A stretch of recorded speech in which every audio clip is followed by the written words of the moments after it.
Welcome to the channel, bringing a real-world perspective to the real-world whiskey consumer. I'm Josh. And I'm Erin. And we are back with another double-blind head-to-head, which means we have no clue what's in either one of these glasses, but we are going to taste them, or nose them, taste them, see how we think they compare. We'll give them some ratings before we find out the price, and see if that price changes our opinions on the thing in our glass before we even find out what that thing in our glass is. We do it this way so that you get the most honest opinions possible, separate and apart from any labels or hype or bias or anything like that. And it's kind of fun to see, these matchups are put together for reasons. So It's kind of fun to see how things compare to each other. With that said, let's go ahead and get glass one on the nose. Can't wait. I'm getting bourbon. I'm getting everything I love in bourbon. It definitely smells like bourbon, but it smells strong. Yep. There is an alcohol edge to it. There's like an ethanol sting. If you like an easy sipper, this doesn't smell like it's going to be for you. Of course, we haven't drank it yet, so we don't know. Yeah, this is like fruity, oaky, sweet. It's got some depth and some darkness to it to kind of anchor that sweetness down. Ooh, I think it singed the nostrils a bit. It's got some sharpness to it. So let's get it on the palate. This tastes young and like bourbon. That's all I got. Yeah, I can see young bourbon. To me, this is coming across like cherry cola notes. Yeah, like cola. It's got the cherry. There's it's got a cola. The cola. Mm-hmm. And I know a few weeks ago I was talking about ices. I've had ices on the brain lately. I'm trying not to eat sweets right now for whatever reason. That makes me think of ices. Interesting. 2 weeks ago, I think it was, we had a cherry icy that had been watered down. In a glass, This reminds me of full strength, the cherry icy mixed with the cola icy. Yeah. That's how I used to roll. I can see that. There is like there's an effervescence in there that's like a cola. That was my jam. Sure. That was my jam at the skating rink. Oh, I could totally. You got to get the cherry cola mixture on the icy. That is so on brand for you. I can totally see that. It is. Let's get another sip. Yep. As soon as you said that, it's like a cherry cola icy with there's that fizz there. Which is probably what I'm saying is like, I think it's young. Yeah. The fizziness, the effervescence. Mm-hmm. Yeah, for sure. Because you can get some of that sharpness on young, but this isn't sharp. On the palate, it's just effervescent to me.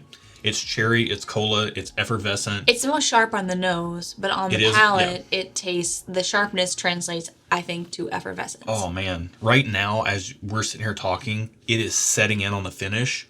And the finish is not super strong, but it's present. Mm-hmm. It's there. It's not, I wouldn't call it faint, but lingering. I would say it's present and there, but not super strong. Mm-hmm. And it is saturating the whole palate. The back of my mouth. The whole palate is saturated with like that cherry cola sweetness, but it's particularly strong on the back palate. Mm-hmm. There's an oakiness woven into it. I really like glass one. Yeah? Let's get into glass two and see how it compares. Are you sure? Yeah, because if glass one is any indication of what this head-to-head has in store, if glass two can even measure up, I'm going to be a real happy camper. Okay. So on the nose. I'm getting a lot of the same noses. Wow. Like nosing notes. Like it's alcohol forward, very alcohol forward, and it smells like bourbon. Yeah. This smells like bourbon.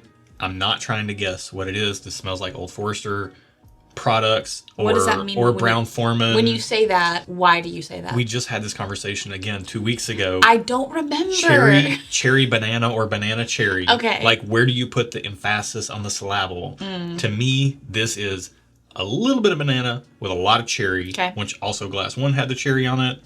Vanilla. It's like a vanilla frosting, like the Betty Crocker vanilla cake frosting. I get that with like a lot of booze poured on top though. Yeah. There's an alcohol, ethanol vapor that's coming off of this vanilla frosting. Smells good. I like it. Yeah. I don't think I like it on the nose as well as I like glass one, but I'd really like it on the nose. It's, that's just a preference thing. Let's get it on the palate and see what we're working with. I don't know if you tainted me with the vanilla frosting note, but I'm getting strong. Vanilla frosting on the flavor. The vanilla is very strong in this glass. The vanilla is strong with this one. But I know what you were trying to do there, but I feel like it was a tenuous connection. Everybody at home's groaning right now. Fine. Yeah. I applaud you for trying. Snaps to you for trying. Don't patronize me. But no, this is everything that the nose had conveyed to the palate. No new news as far as I'm concerned. Agreed. One more sip. Yeah, it's interesting. I'm going to be interested to try this back to back with glass one to see if I feel like one of them's younger than the other. Because there is like a sharpness here that where I feel like glass one was effervescent, Yeah. And glass 2 is like a little sharper. And I'm going to need to spend some more time with these to see my thoughts on them. Yeah, I 100% agree. There is some sharpness on the palate on glass 2. Who knows? Maybe it's proof, maybe it's age. Yeah, I don't know yet. Maybe it's just the blend or the single barrel or whatever it is. We don't know what's in either glass, but this is a very interesting head-to-head. There are common threads between both glasses, but then from that common thread, they both veer off in their own direction. Yep. So we're going to spend some time with these, not talking to a camera, giving them their just dues, and then we'll be back with our full thoughts, rankings, all that stuff here in a minute.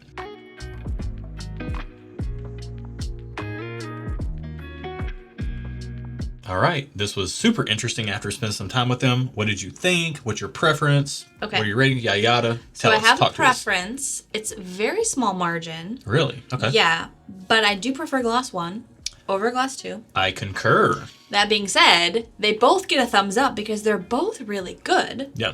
I both like them. I both like them. I like them both. There you go. There we go. And for me, if it changes, it's going to be very price dependent. Yeah. If one's way expensive, my thumbs will change. Yeah. But if one's not way expensive, then it will stay the same. Yeah. So for me, after spending some time, everything stayed the same as it did before the break. However, glass 1 got this little bit of a powdered sugar donutty vibe to it. There's a little darker, Darkness, richer, yeah. darkness, richer vibe I was getting with glass 1. Yeah, so glass 1, easy winner for me. Yep. They are comparable pours. It's not like glass 1 is a mile ahead. Agreed. However, for my personal preferences, glass 1 was the easy winner. Yeah. So it's going to be very interesting. I am borderline 2 thumbs up on glass 1. Oh, wow. Borderline. But I think I'm going to go thumbs up on glass 1. Okay. I think I'm going to go thumbs up on glass 2 as well. They're both good. Can't wait to find out That's who they are. the price, to see how that might change our ratings, and then to see what we've been drinking. So in our key, we've got glass number 1 as number 64 and glass number 2 as number 63. So the price on glass 1, number 64, is... Number 64 is, oh gosh, $90. Yeah, I mean, with the proof and all that, I can see that being a $90 pour. Yeah. What's the price on glass number 2? $100. I can see that. So not too far off. I can see that. They're pretty comparable price-wise. What are your ratings now? I mean, I'm a cheapskate, y'all. I know you are. I don't know. They know you are. You talk. I'm gonna taste again and see what I think before we find out what it is. Okay, I'm not so gonna look. On glass number 1, I'm gonna stay a thumbs up for $90. I think you're getting what you need. It makes me glad I didn't go 2 thumbs up, because then I would have to reduce down to 1 thumbs up. Okay. I think at $90, I'm happy to have a bottle. I don't need a ton of bottles of it, but I'm very, very happy with glass 1 at $90. Great pour, thumbs up. Glass number 2. I need to take another sip too. Okay, I have my ratings. Glass 2 changes to just okay. For $100, it's just okay. I'm the same place, just okay. It's good whiskey, but for $100, it's just okay. Yeah. For $90, this is... So I'm going to go glass 1, thumbs up at 90, glass 2, just okay at 100. They're both good, but for the money, you know. I'm struggling. I want to say glass 1 is a thumbs up, but I'm so cheap. She's so cheap. With guys. whiskey. You know. With whiskey, I'm so cheap. Right. There are other things I'm not as cheap with. Make your call. Just okay. So you're just okay on both. Because $90 is a lot for whiskey. I would rather buy some clothes. Okay. I'm thumbs up on glass 1, just okay on glass 2. Okay. Let's find out what we're working with. Again, glass number 1 is 64 in our key, and that is what? Hold on, my phone just freaked out. Boy. No, we're All good. right. We're good. 64. Number 64 is Remus Repeal Reserve 5. And this is only 100 proof. Wow. Y'all, okay, I do have to say, I thought this drank in the 112 proof. We were talking about it. I don't know if it happened on or off camera, but we were talking about how this seems like it drinks in the high 10 something range. Yeah, between... We're there's so few things in there that fit this profile. Okay, so Remus Repeal Reserve 5? Mm-hmm. Wow. Okay, what is glass 2? Lucky 7. The Hold Up 12 year. Wow. And it is also 100 proof. Wow. I've never heard of any of these. I thought either of these. So I thought this reminded me of Old Forester. Yep. But Barton and Old Forester, Barton 1792, which is where this is sourced from, and Old Forester are kind of lockstep. Okay. The cousins. All the math checks out. Wow, this is super interesting. I hope what it shows you guys who are watching this, I know Remus Repeal Reserve 5 is an outdated product at this time. Remus Repeal 6 is out now. Okay. Although I think I like 6 better than 5. It brings a little bit of fruitiness, but if you got a bottle of this at $90 or $100, great buy. Congratulations. We never got a bottle. I will say both of these drink higher than 100 proof. Yeah. I thought that they were both in like the 112, 114 area proof range. Right. Other than you being right, I'm going to make an appeal. We never got a bottle of Remus Repeal Reserve 5. If you have one... Wait, how do we have this in our pool? Stuffandwhiskey@gmail.com. This is from Bill Kavanaugh, this sample. Oh. Yeah. We got hooked up with this sample. And this sample is from Bill Kavanaugh. We're mixing it up a little bit. We're keeping us on our own toes. I didn't even know that we are doing this. Right. So, breaking news for Aaron, breaking news for you guys. Cool. I knew this, and Bill's probably laughing at home, but this was a fantastic head-to-head. Yeah. The age on Remus Repeal Reserve 5, it's an outlier in the Remus Repeal Reserve lineup because it is so old. What's the is age so on good. I mean, it's a blend of mostly like 13 to 16 year whiskey. Okay. So yeah. I think the hope here was that you could get Lucky 7 for a comparable price to Remus Repeal Reserve. And you kind of can. Now they have Lucky 7 14 year out, the hold up. So you're getting extra age. Yeah. And it's still bringing, you know, the age and the fruitiness and the oak and the vanilla to the equation. There were differences, and I wouldn't pay $100 for this one. Yeah. But it was good. Right. You saw us waffle on Remus at 90. Yes. So just because it's an outdated batch, don't go out and pay crazy money for it. Correct. It's a really solid pour.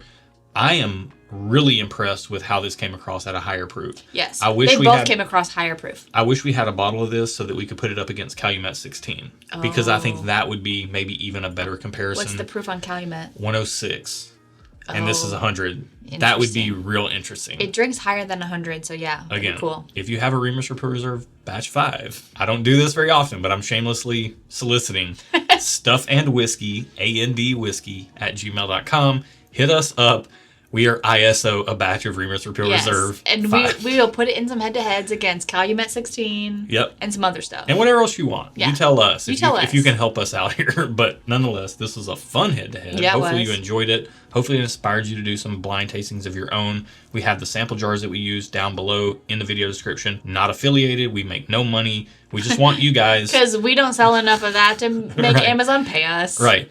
We just want to encourage you guys to do some blind tastings of your own. Yep. If you like what we do over here, like the video, subscribe to the channel, and hit the bell because that's going to help you know when we're doing our once-a-month live streams. We'd love for you to join us for a pour. Thanks for watching. Yeah, and I think that's it. That's it. Be good to each other, and until next time, cheers. Man, I can't believe this. I totally forgot this was even in our head-to-head pool. So when did we start not putting bottles that we own in the pool? When Bill came to town. Bill changed the game. That's what he does. I didn't know. Well, yes. He's a game changer. That's true. He is a game changer. Fact. But I didn't know this. Dude, Remus Repeal Reserve 5 is so good. I want a bottle of it. It is so good, but $90, man. I'd pay that for it. So the powdered sugar donutness that I got on this is the same powdered sugar donutness that I get on like MGP high age stuff like 10 Cup 10 year. But 10 Cup 10 year is so cheap. Yeah, but it ain't this. It ain't this proof level. But it's so much cheaper. It ain't got this zhuzh pizzazz. I would rather pay 10 Cup 10 year price and then go buy an article of clothing. I'm showing my womanness here, but I are one, so I mean, I gotta be me.